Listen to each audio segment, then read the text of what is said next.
بسم اللہ الرحمن الرحیم۔ شروع اللہ کے نام سے جو بڑا مہربان نہایت رحم والا ہے۔ حضرت ادریس علیہ السلام کو خنوح بھی کہتے ہیں۔ آپ علیہ السلام کا شجرہ نسب حضرت ادریس علیہ السلام بن یارو بن محلائل بن کینان بن انوش بن شیس علیہ السلام اور پھر بن آدم علیہ السلام سے جا ملتا ہے۔ ادریس نام آپ کو بطور کثرت درس و تدریس خدا تعالیٰ کی وجہ سے لقب میں ملا۔ آپ علیہ السلام کا ذکر پارہ نمبر 16 سورہ مریم اور پارہ نمبر 17 سورہ انبیاء میں ہے۔ علم نجوم آپ کے معجزات میں سے ایک معجزہ ہے جو حق تعالیٰ نے آپ کو عطا کیے۔ آپ زمین پر خدا تعالیٰ کی عبادت کرتے اور آپ علیہ السلام کو فرشتے سب آسمان پر لے جاتے، جیسا کہ ارشاد باری تعالیٰ ہے۔ اور یاد کر کتاب الہی میں ادریس علیہ السلام کو کہ وہ سچا نبی تھا، ہر روز پیرہن سیتے تھے، یعنی کپڑے سیتے تھے، اور وہ سلائی کی اجرت کسی سے نہ لیتے تھے۔ ایک دفعہ کا ذکر ہے کہ وہ اپنے کام سے فراغت پا کر بیٹھے ہی تھے کہ اسی وقت ملک الموت جناب حضرت عزرائیل علیہ السلام آرزو حق تعالیٰ کے مطابق انسان کی صورت میں مہمان بن کر رات کے وقت حضرت ادریس علیہ السلام کے دروازے پر آ پہنچے۔ ادریس علیہ السلام روزے رکھتے تھے۔ جب شام ہوتی تھی تو آپ کا کھانا جنت سے آتا تھا، جس قدر چاہتے تھے کھا لیتے تھے، باقی کھانا واپس جنت چلا جاتا تھا۔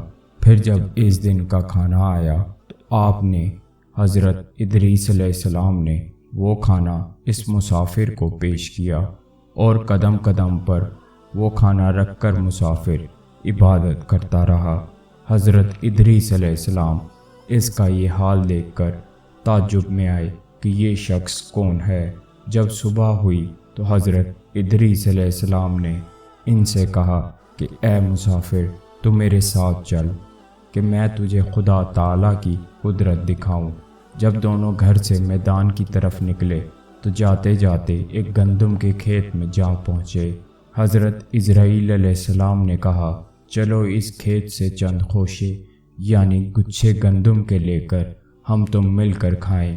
حضرت ادریس علیہ السلام نے فرمایا کہ عجب ہے، تو نے کل رات کو کھانا حلال نہ کھایا اور اب حرام کھانا چاہتا ہے۔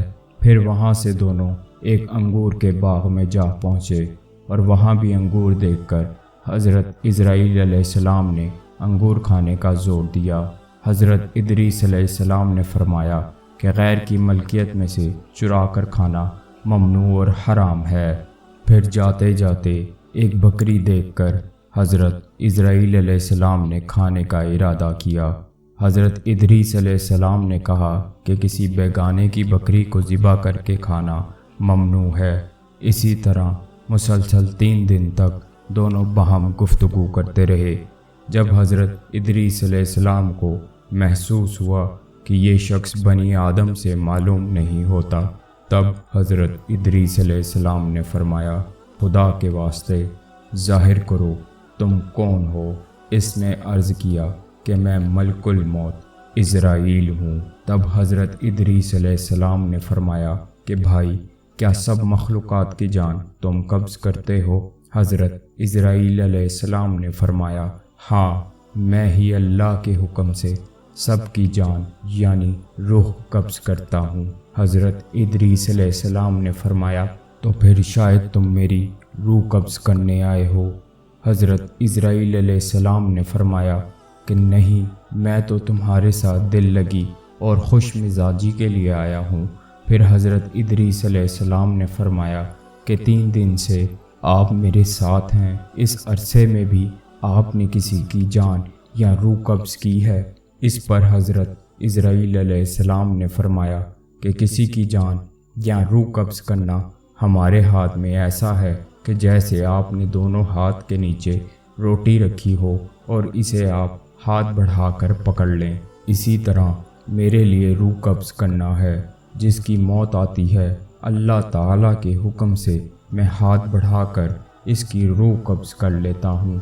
حضرت اسرائیل علیہ السلام بولے کہ اے ادریس علیہ السلام، میں آپ کے ساتھ برادری یعنی بھائی کا رشتہ قائم کرنا چاہتا ہوں۔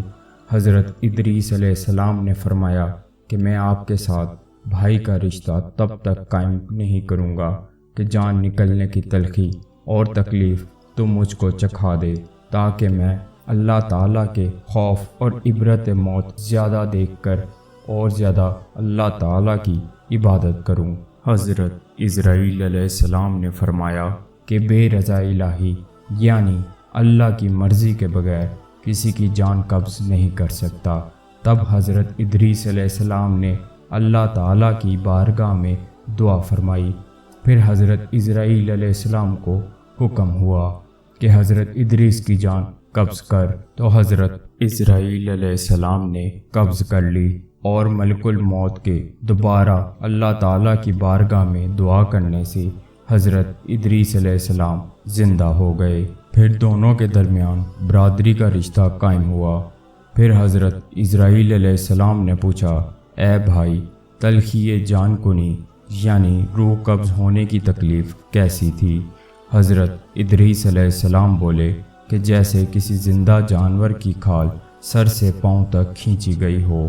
حضرت اسرائیل نے فرمایا، اے بھائی، جیسا احسان روح قبض کرنے اور جان نکلنے کو محسوس کرنے والا تیرے ساتھ کیا، کسی کے ساتھ نہیں کیا۔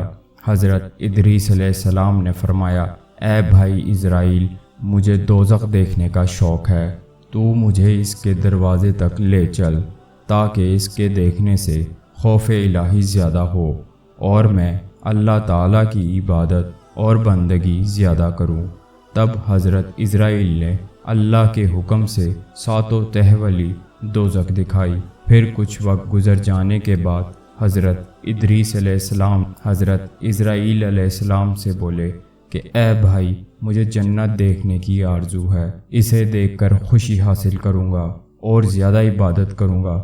پھر حق تعالیٰ کے حکم سے انہیں جنت کے دروازے پر لے گئے اور حضرت ادریس علیہ السلام نے جنت کے مناظر اپنی آنکھوں سے دیکھے اور کہنے لگے، اے بھائی، میں جان نکلنے کی تکلیف چکھ چکا ہوں اور دوزخ بھی دیکھی ہے، مگر میرا جگر پیاس کے مارے جل رہا ہے۔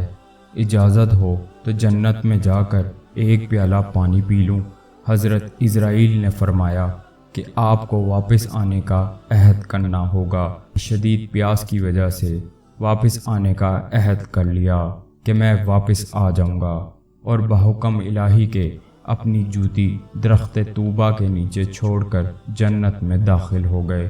کچھ دیر کے بعد ملک الموت نے ان کو آواز دی کہ اے بھائی، تاخیر مت کرو۔ تو اس پر حضرت ادریس علیہ السلام نے فرمایا، کل نفس ذائقۃ الموت، ہر زندہ چیز کو موت کا ذائقہ چکھنا ہے۔ اب تو میں مزہ روح قبض بھی چکھ چکا ہوں، اور یہی حق تعالیٰ فرماتا ہے، اور میں دوزخ بھی دیکھ چکا ہوں، اور حق تعالیٰ ہی کا فرمان ہے کہ جو جنت میں گیا پھر اس سے نہ نکالا جائے گا۔